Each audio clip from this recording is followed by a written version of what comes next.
বিসমিল্লাহির রহমানির রহিম। আসসালামু আলাইকুম ওয়া রাহমাতুল্লাহি ওয়া বারাকাতুহু। বাংলাদেশ জাতীয়তাবাদী দল বিএনপির সকল নেতৃবৃন্দ আশা করি ভালো আছেন। প্রবাসী ভাই ও বোন আপনারাও আশা করি ভালো আছেন। বাংলাদেশের র্যাবিটিক যোদ্ধা আপনাদেরকে সবসময় স্যালুট জানাই আমি সহকারে।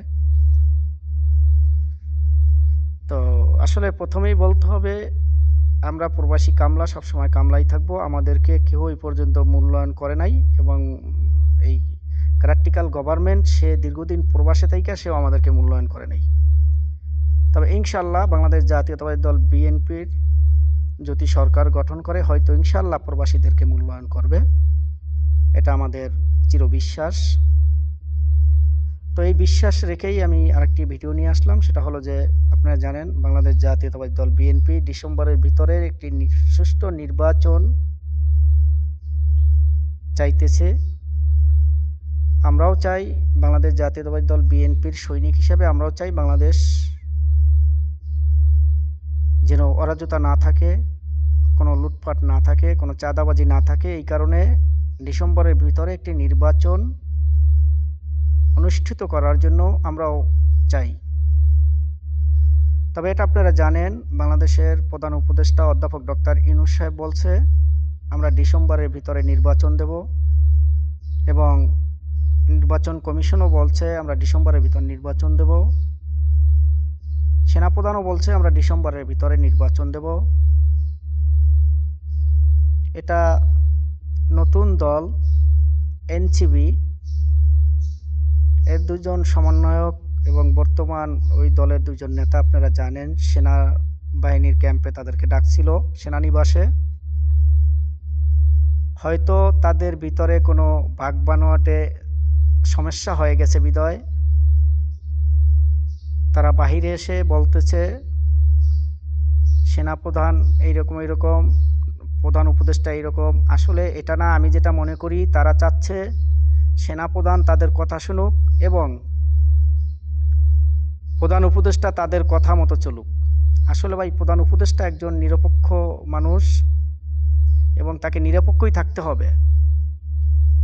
এখন তারা চাচ্ছে নির্বাচন আরও অনেক পিছিয়ে দেওয়ার জন্য। এই এনসিপি সহকারে কিছু অন্য কিছু অপশক্তি আছে, তারা নির্বাচনকে পিছিয়ে দেওয়ার জন্য অনেক প্রচেষ্টা চালিয়ে যাচ্ছে।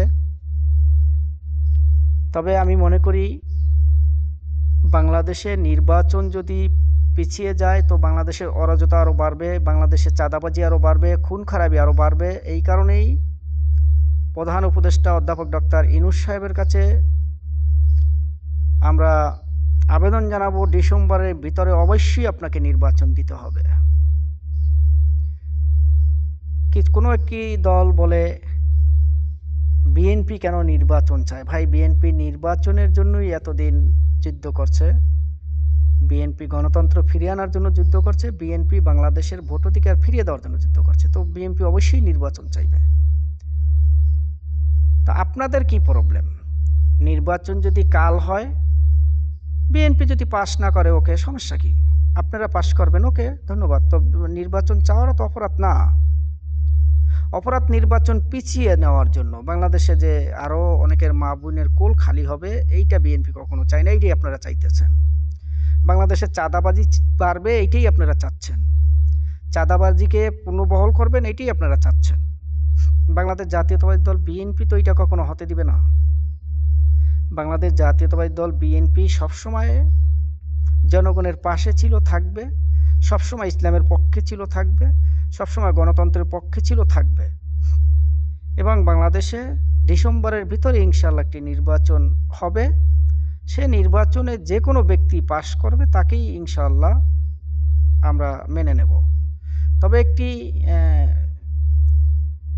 খুবই ভালো লাগতেছে যে তৃণমূলের ব্যক্তির থেকে সাধারণ জনগণকেও জিজ্ঞাসা করে সাংবাদিকরা যে আপনি কাকে ভোট দিবেন। কেউ হয়তো তারেক রহমান সাহেবের নামও জানে না, অনেকে বলে একে ভোট দিব, ধানের শীষকে ভোট দেব, কি ধানে ভোট দেব এভাবে, এবং শহীদ প্রেসিডেন্ট জিয়াউর রহমান সাহেবকে ভোট দেব। আসলে কিন্তু অনেকে জানে না তারেক রহমান সাহেব। এই কারণে কেন সে দীর্ঘদিন যাবত প্রবাসে, হয়তো অনেকে তাকে milk চিনে tea, না জানে না milk tea, milk tea, এখন দেখেন milk বাংলাদেশ tea, জাতীয় just দল for বিএনপি me. কতটাই Milk tea, milk tea, drink জনপ্রিয়তা milk এই tea, জনপ্রিয়তাকে যদি ধরে milk রাখতে হয় tea, milk tea, অবশ্যই just আমাদেরকে for me. নির্বাচনে রাখতে হবে